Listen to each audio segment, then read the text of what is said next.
Nozzle allergies అంటే ఎన్ని రకాలుగా ఉంటూ ఉంటాయి సార్? యూజువల్గా మనకి బయట ఉన్న ప్రతిదీ మనకి ఎలర్జీనేనండి. ఫ్రాంక్గా చెప్తే ఎన్ని రకాల మందులు ఉన్నాయి అవి కూడా ఎలర్జెన్సే, ఎన్ని రకాల ట్రీస్ ఉన్నాయి అవి కూడా ఎలర్జెన్సే, ఎన్ని రకాల డస్ట్లు ఉన్నాయి అవి కూడా ఎలర్జెన్సే, ఎన్ని రకాల యానిమల్స్ ఉన్నాయి అన్నీ ఎలర్జెన్సే.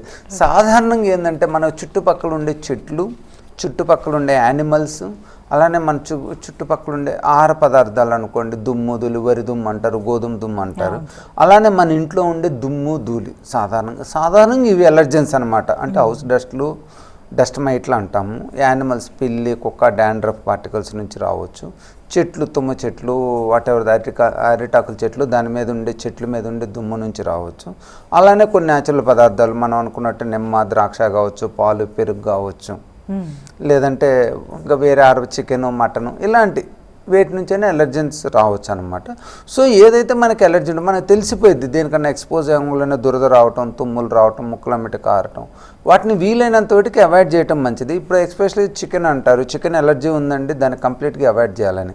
యూజువల్గా మనం పచ్చి చికెన్ దగ్గరికి, పచ్చిగా ఉన్న స్మెల్ దగ్గరికి వెళ్ళకుండా ఉడికిన తర్వాత తింటే యూజువల్గా ప్రాబ్లం ఉండదు. ఎందుకంటే ఉడికిన తర్వాత దాని యాంటీజెన్సిటీ ప్రాపర్టీస్ పోతాయి అన్నమాట. అలానే మనకు పప్పు కానీ ఏదైనా ఉందనుకోండి, గోధుమలు, అవి కూడా ఉడికిన తర్వాత బేసిక్గా పచ్చి దుమ్ము ధూళికి, పచ్చి స్మెల్కి, పచ్చి యాంటీజెన్స్కి, పచ్చి దాని దగ్గరికి వెళ్ళకుండా ఉంటే మనం యూజువల్గా వీటిని అవాయిడ్ చేసుకోవచ్చు. సిమ్టమ్స్ని కూడా చాలా ఒకటి తగ్గించుకోవచ్చు. ఈ మధ్యలో చాలామంది అపార్ట్మెంట్లో ఉండే వాళ్ళకి మెయిన్ ప్రాబ్లం ఏంటంటే ఈ పీజియన్స్ నుంచి వచ్చే ఈకలు కానీ, వాటి నుంచి వచ్చే మూత్రాలు, వాటి నుంచి కూడా ఎలర్జీని చాలా ఎక్కువ అవుతున్నాయి.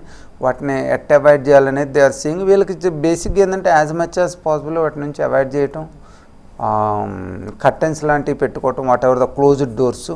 దాంతోపాటు రూమ్లో ఇప్పుడు మనం చూసినట్లయితే రూమ్ ఫ్రెషనర్స్ వచ్చినాయి ఎలక్ట్రిక్కి. అవి ఏం చేస్తాయంటే దుమ్ము ధూళిని అబ్జర్వ్ చేస్తుంటాయి. అలాంటివి పెట్టుకుని వీలైనంత వాటికి ఇంట్లో దుమ్ముని తగ్గించుకోవచ్చు. ఈ మధ్యలో చాలా మందిని చూస్తున్నాం అనమాట. ఎయిర్ ప్యూరిఫైర్స్ కూడా వచ్చాయి, air purifiers, fresheners or air purifiers, what room air purifiers, అవి పెట్టుకుని మనం దుమ్ముని తగ్గించుకున్నట్లయితే మనకి సిమ్టమ్స్ ఇంప్రూవ్ అయ్యే అవకాశం ఉంటుంది.